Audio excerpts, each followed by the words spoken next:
드디어 요셉이 바로의 꿈을 해석하기 위해 바로의 궁으로 오게 되고 바로왕 앞에 서게 됩니다. 요셉은 채색 옷에서 노예의 옷으로, 또 보디발 장군 집의 총무 역할의 옷에서 죄수의 옷으로 오늘 이제 바로 앞에서 새로운 옷을 입고 서게 됩니다. 형들이 꿈꾸는 자가 오는도다 라고 조롱했던 그 요셉이 이제 꿈을 해석하는 자로 바로 앞에 서게 됩니다. 요셉은 사람을 두려워하지 않았습니다. 오늘 본문은 바로가 자신이 꾼 꿈을 요셉에게 이야기하고 또 그 꿈을 요셉이 바로에게 해석해주고 그 대안을 제시하는 이야기가 오늘의 본문입니다.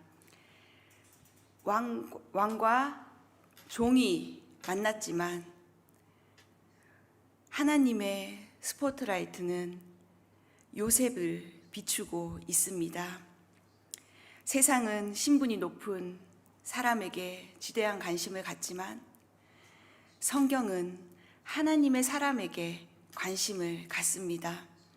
하나님의 사람에게는 항상 하나님의 스포트라이트가 비치고 있다는 사실을 기억하시기 바랍니다. 바로의 첫 번째 꿈은 암소에 관한 꿈이고 두 번째 꿈은 이삭에 관한 꿈이었습니다. 요셉도 이삭에 관한 꿈을 꾸었죠. 예전에 살찐 암소 7마리가 강에서 갈대풀을 먹고 있습니다. 그 후에 아주 흉하고 야윈 7마리의 소가 다시 나타나 그 살찐 암소들을 잡아먹게 됩니다. 그러나 그 잡아먹은 후에도 야윈 소들은 이전보다 더 흉측한 모습을 하게 된다는 것입니다. 두 번째 꿈은 굵고 좋은 알곡 7 이삭이 있습니다. 그런데 그 후에 시든 7개의 이삭이 싹이 터서 마른 이삭이 굵고 좋은 알곡 7개를 삼킨다는 삼켜버리는 꿈이었습니다. 여러분, 오늘 이 바로의 꿈을 보고 어떤 생각이 들었습니까? 이 정도 꿈이야 나도 해석할 수 있을 것 같은데 라는 생각을 하지 않으셨어요? 좀 생각보다 간단한 꿈처럼 느껴지잖아요. 그런데 우리가 들어도 이렇게 좀 대충 짐작이 가는 꿈인데 애굽의 그 점술가들, 그 사람들은 왜 이 꿈을 해석하지 못했을까요? 오늘 본문 24절은 이렇게 이야기합니다. 함께 읽어보도록 하겠습니다. 시작. 그러고 나서 그 마른 이삭들이 좋은 이삭 7을 삼켜버렸다. 내가 이것을 마술사들에게 말해 주었지만 내게 그 꿈을 설명해 주는 사람이 없었다. 애굽의 마술사들은 이 꿈에 대해서 이해는 했을 것 같습니다. 그런데 아무도 이 꿈을 바로에게 설명해 주는 사람이 없었다는 것입니다. 당시 최고의 권력자, 절대 권력자 앞에서 말 한마디 잘못하면 바로 감옥에 잡혀가거나 사형에 처하게 되는 아주 살벌한 분위기입니다. 게다가 이 꿈의 결말이 어떻습니까?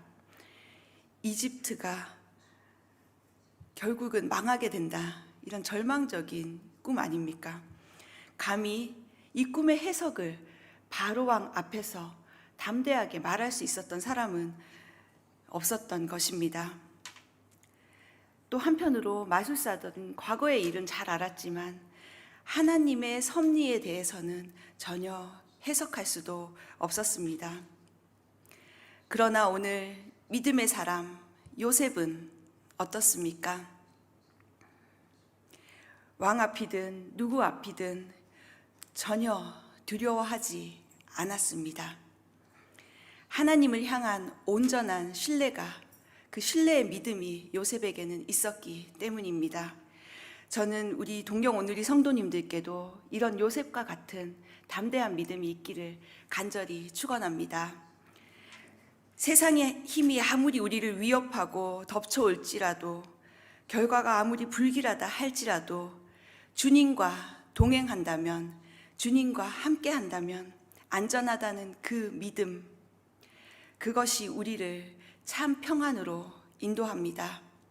시편 121편 7절 말씀에 여호와께서 모든 해악에서 너를 지켜주시고 내 영혼을 지켜주시리라.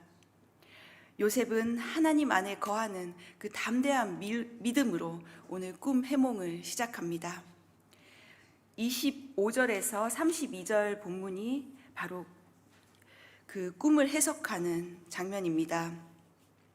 먼저 두 꿈이 하나라는 것을 말하고 해몽을 시작하게 되는데요. 25절 말씀을 함께 읽겠습니다. 시작. 요셉이 바로에게 말했습니다. 바로의 꿈은 다 같은 것입니다. 하나님께서 이제 하시고자 하는 일을 바로께 보여주신 것입니다. 그리고 이제 28절 말씀을 한번 읽겠습니다. 시작. 제가 바로께 말씀드린 것과 같이 이것은 하나님께서 이제 하시고자 하는 일을 바로께 보여주신 것입니다.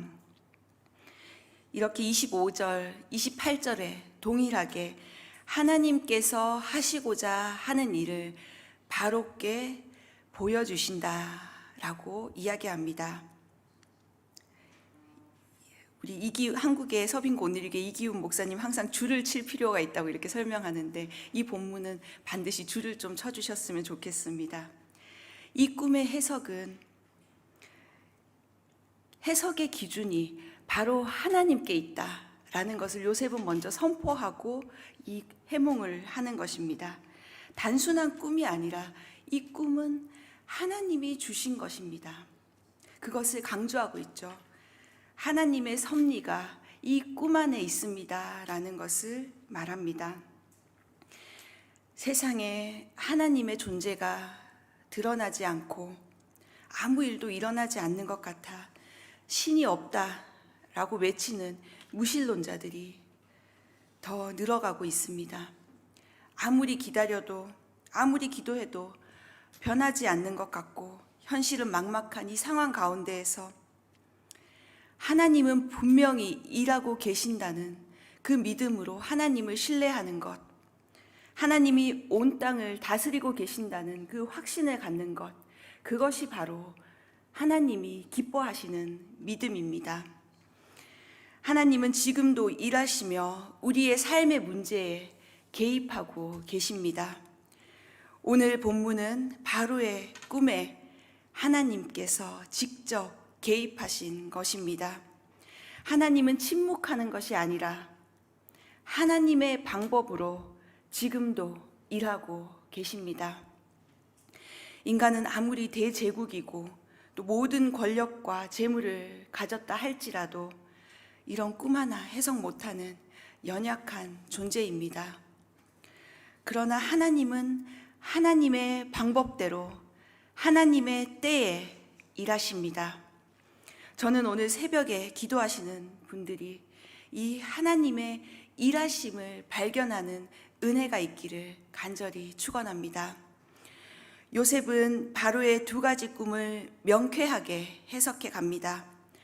첫째 꿈과 두 번째 꿈은 공통적으로 7이라는 숫자가 등장합니다. 이것은 7년을 가리킵니다. 이어서 요셉은 해석한 꿈을 애굽의 상황에 적용합니다. 종 요셉은 이제 임박한 미래를 보여주는 예언자로 묘사되어집니다. 요셉은 기름진 암소와 좋은 이삭이 상징하는 큰 풍년이 애굽 전역에 먼저 있을 것이고 그 이후에 마른 소와 마른 이삭이 상징하는 기근이 애굽 전역에 있을 것이라고 설명합니다. 요셉은 흉년이 너무 심하므로 이전에 7년의 풍년은 기억하지 못할 것이라고 아주 심각한 부분까지 진실하게 해석을 합니다. 그리고 요셉은 꿈 해석을 마무리하며 바로가 유사한 꿈을 두 번이나 반복해서 꾼 것은 이 일이 확정되었고 속히 이루어진다고 경고합니다. 32절을 함께 읽겠습니다. 32절 시작. 이 꿈이 바로께 두 번이나 반복해 보인 것은 이 일을 하나님께서 결정하셨고 하나님께서 이 일을 서둘러 행하실 것이기 때문입니다. 정말 하나님의 사람은 담대합니다. 태양신을 섬기는 이 우상의 나라에서 홀로 서서 담대하게 하나님의 주권을 선포한 것입니다. 온 우주의 주인이신 하나님께서 이 꿈을 주셨고 하나님은 이 꿈을 반드시 이루신다는 사실을 선포한 것입니다. 이제 요셉의 꿈의 해몽은 끝났지만 요셉은 추가로 앞으로 다가올 위기에 대한 방안을 제시합니다.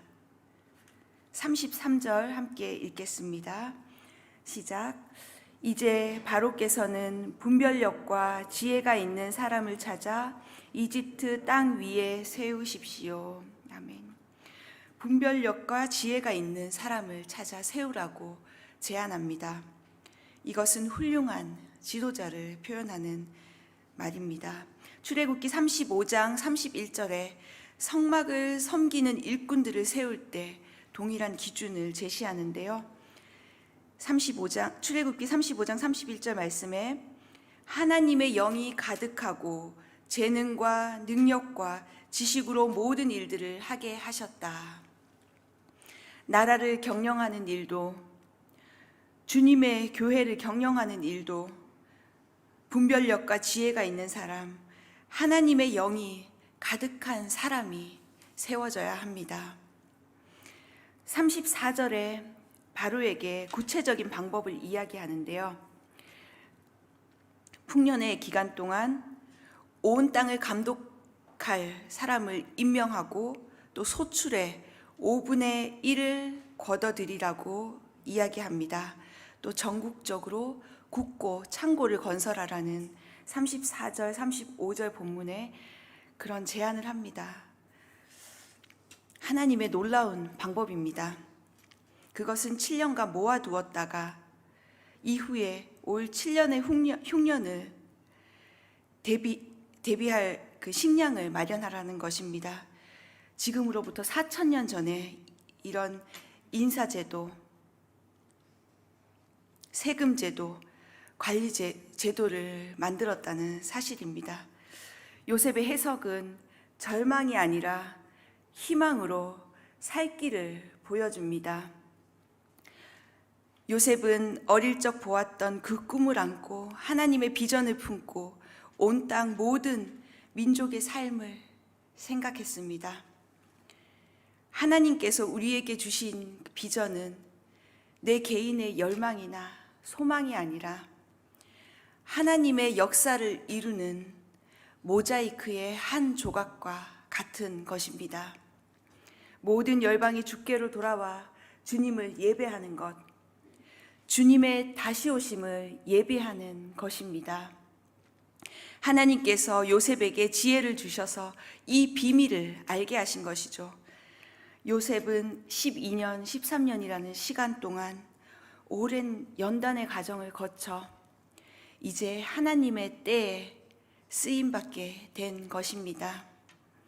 보디발의 가정의 총무 역할과 감옥에서의 총무 역할을 하면서 요셉은 그런 꿈을 해석하는 은사들까지 개발하게 된 거죠. 긴 기다림의 시간은 해석되기 힘든 사건들로 가득했지만 하나님은 요셉을 특별한 방법으로 쓰시고자 이 인내의 시간을 허락하신 것입니다. 하나님은 한 번도 요셉의 삶을 포기하신 적이 없습니다. 36절 말씀을 함께 읽겠습니다. 시작. 이 양식들은 이집트 땅에 일어날 7년 동안의 흉년에 대비한 식량이 될 것입니다. 그러면 이 땅이 흉년으로 망하는 일이 없을 것입니다. 아멘.